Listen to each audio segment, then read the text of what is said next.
मैं doctor Nidhi Mathur, associate professor home science, government girls college Behror. आज का हमारा टॉपिक है एक्सेप्शनल चिल्ड्रन या विशिष्ट बच्चे। यद्यपि जो सभी बालक हैं उनका गर्भकालीन जो विकास है वो एक जैसा ही होता है, सबका 9 महीने का, किंतु जन्म के बाद यह देखा जाता है कि जो बालक हैं उनका शारीरिक विकास हुआ, चाहे मानसिक, संवेगात्मक, सामाजिक, शारीरिक, कोई भी विकास जो है वो समान नहीं होता।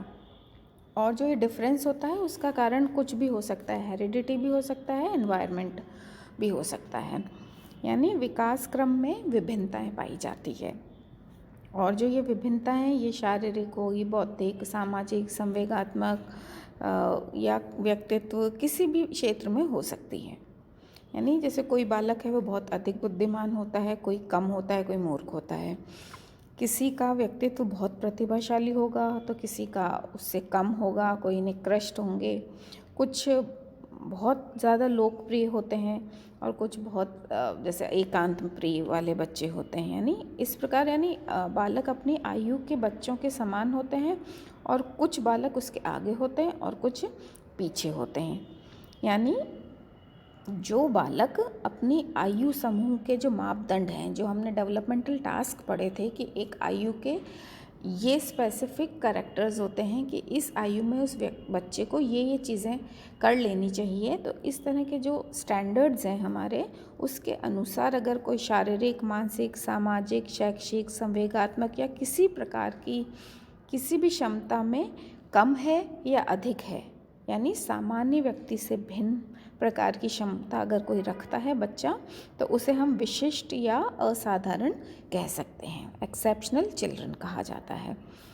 यानी जो ये विशिष्ट बालक हुए या असाधारण शब्द का हम किन के लिए यूज़ करते हैं, ऐसे लोगों के लिए यूज़ करते हैं जिनमें ऐसे गुण पाए जाते हैं जो कि सामान्य व्यक्ति में जो गुण है उससे अलग होए और वो व्यक्ति विशेष और लोगों का उसकी तरफ ध्यान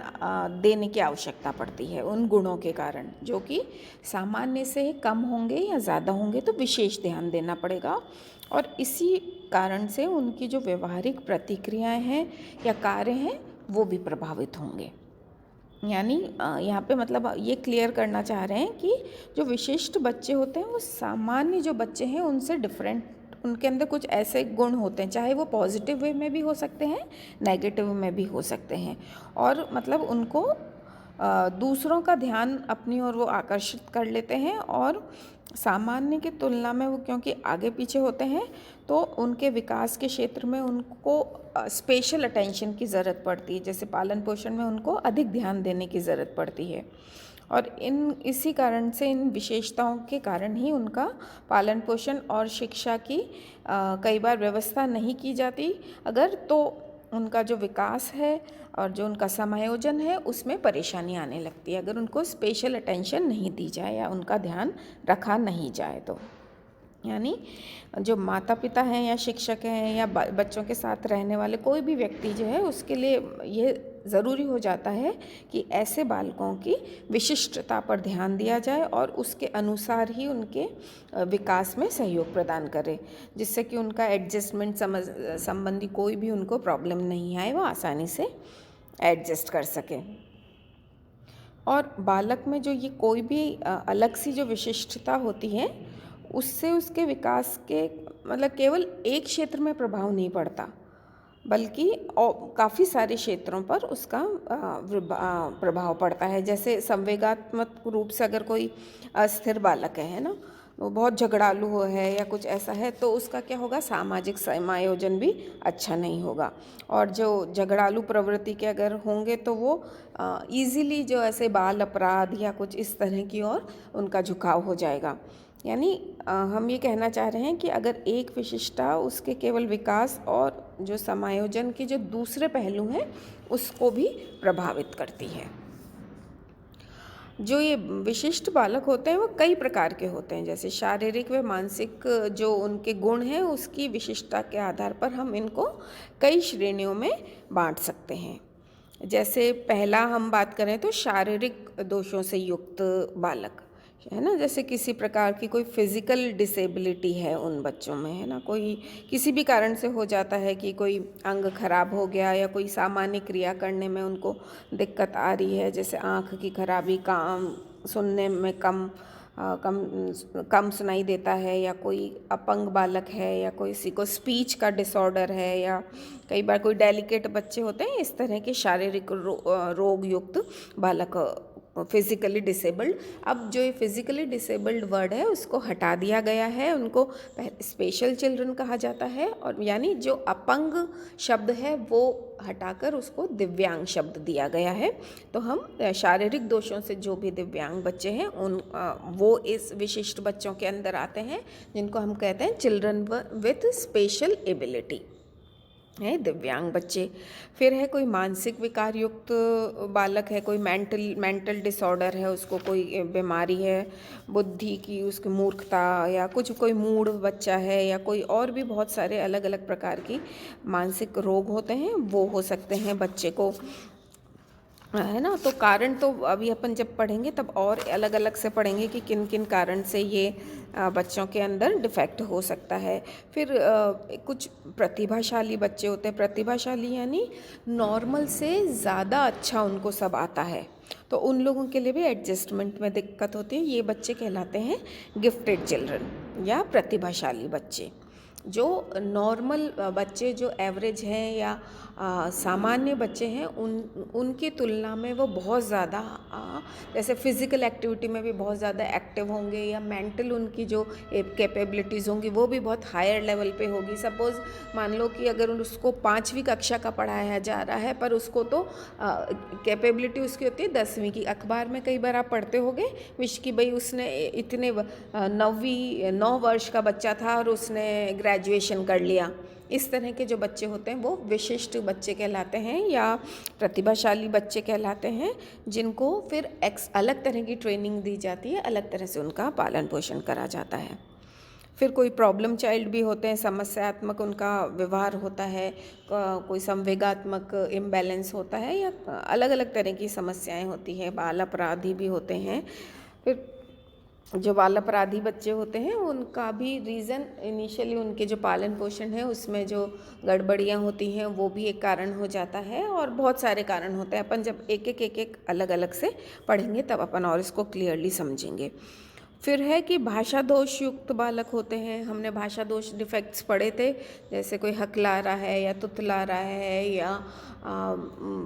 कोई तालु उसके वो है डिफेक्टिव है तो वो बोलने में वो नहीं है। तो इस तरह से स्पीच के अलग अलग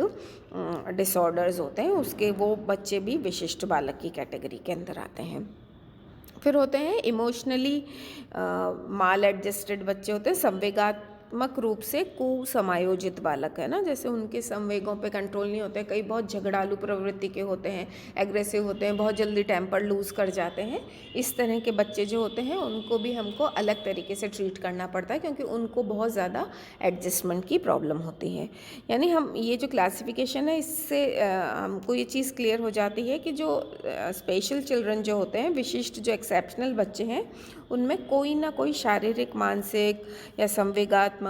या सामाजिक कोई विशिष्टता पाई जाती है, और इन बच्चों के विकास में और ढंग से समायोजन करने के लिए इन बच्चों को हमको विशेष ध्यान या देखभाल की या उनको विशेष शिक्षा दीक्षा की आवश्यकता होती है। और प्रत्येक माता पिता को, शिक्षक को, या बच्चों के समूह के साथी हुए या समाज है, उन सब की हमारी ये रेस्पॉन्सिबिलिटी हो जाती है कि इन बालकों को समायोजन में हम पूरा सहयोग करें। जनरली क्या देखा जाता है कि ऐसे बच्चों को या ऐसे अगर कोई कमी होती है तो उनको अलग कर दिया जाता है, समाज से अलग, या उसका ध्यान रख रहे हैं लोग, उनके साथ सोशलाइज नहीं हो रहे हैं जबकि ज़रूरत यहाँ पर सहानुभूति वगैरह की नहीं है, उनके साथ सहयोग करने की है, उनको समझने की है। जितना ज़्यादा हम उनको समझेंगे, अपने साथ रखेंगे, अब उनकी देखभाल उनके हिसाब से करेंगे, उतना ही आसान उनके समायोजन में होगा और उनके व्यक्तित्व में उसका नेगेटिव प्रभाव नहीं पड़ेगा। तो हमारा ये बहुत इम्पॉर्टेंट वो रिस्पॉन्सिबिलिटी हो जाती है कि हम उनकी विशेष देखभाल करें और उनके अनुसार उनको शिक्षा दीक्षा दी जाए। जैसे सपोज़ कोई फिज़िकली उसके अंदर कोई अपंगता है ना, तो कोई दिव्यांग बच्चा है, तो अगर वो फिज़िकली उसको चलने फिरने में दिक्कत हो रही है तो हम उस तरह की उसको सुविधाएं प्रदान करें जो कि उसके विकास में उसको परेशानी नहीं करे और विकास में कोई उसको दिक्कत नहीं आए। कि हम उसको उस तरह का फर्नीचर अरेंज करा दें, उस तरह की उसको, जैसे सपोज़ किसी को पाँव में कोई परेशानी है तो उसके चलने के लिए हम दूसरे कोई वो ला के बैसाखियों का प्रयोग करवाएं उसको, और उसको मतलब उसकी उस विशिष्टता के कारण उसको हमको अलग नहीं करना है। जैसे आपने देखा होगा अब हर सरकारी उसके अंदर कंपलसरी है कि आपको रैंप लगाना ही है, जो जिससे कि अगर कोई फिज़िकली परेशान बच्चा है, कोई दिव्यांग है, तो उसको चढ़ने उतरने सीढ़ियों में परेशानी नहीं हो। इस तरह से हमको उसको सुविधा देनी है और उसकी जो दिक्कत है, जो उसकी परेशानी है, उसके अनुसार उससे कार्य करवाना है। ये नहीं कि हम उससे बोलना करना और ये सब छोड़ दें या उसका मजाक उड़ाया जाए या उसको हीन भावनाग्रस्त हम कर दें। तो ये हमारा बहुत बड़ा दायित्व है कि जो विशिष्ट बालक हैं उनको हम सही प्रकार से उनका पालन पोषण करें, उनकी शिक्षा दीक्षा में सहयोग करें और उनके समायोजन में मदद करें।